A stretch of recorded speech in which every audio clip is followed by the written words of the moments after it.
Үстел тенниспен қанша айналысады балалардың саны? Балалардың саны 40 адам. Мынау спорт кешені осыдан 30 жыл бұрын салынған еді. Былтыр күрделі жөндеуден өткізіп, қазір спорт комплексі қаладағы сияқты жарқырап тұр. Футбол ойнайды, жүгіреді. Мен де арасында келіп жүгіріп тұрамын. Ал ел бесігі мемлекеттік бағдарлама, ол балалар үшін, халық үшін спорт саласына көрсетілген іс. Вольная, греко-римская, футбол, бәрі шығып ойнайды осылай. Лыжный гонки бар. Осы спорт кешенінде қанша балалардың саны? 260. 260 балалар шұғылы бүкіл Көктөбе. Май ауданында 572 адам. Мұнда әрбір адам кіріп, қатыса алады. Полностью не окна, здесь все разбито было. Кабинеттер болмаған, оқулық кабинеттер. Соларды қазір біз осы неде ашамыз. Сонда бізде мына корпуста екінші этажда түгелімен сабақтар өтеді. Қазір балалар қайда оқиды? Қазір балалар біз оқып жатқан жерлерде оқып жатыр. 10-11 сыныптар мына ауылда қалып қояды ғой, 1-2 бала сыныпта. Сол жабылмасын деп сол балаларды жинап 10-11 сыныптарды осында оқытамыз. Біз образовательный центр болашақ деп отырмыз. По тому стандарту, который есть в заманной мектеп, применить его здесь.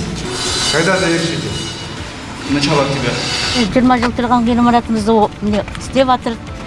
7 көшеге жол салды. Жарығымыз бар.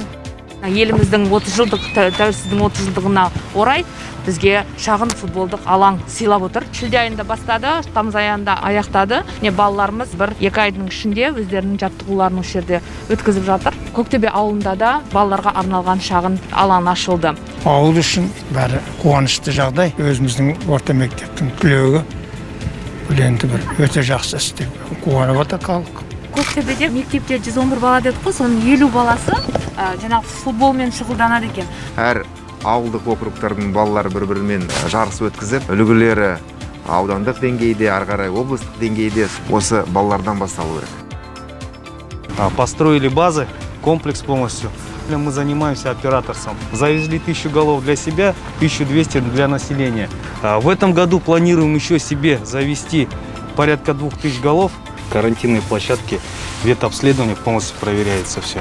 Потом приходит сюда скот, здесь все ставится на карантин, проверяется. И только потом идет реализация. Заготовка грубых кормов.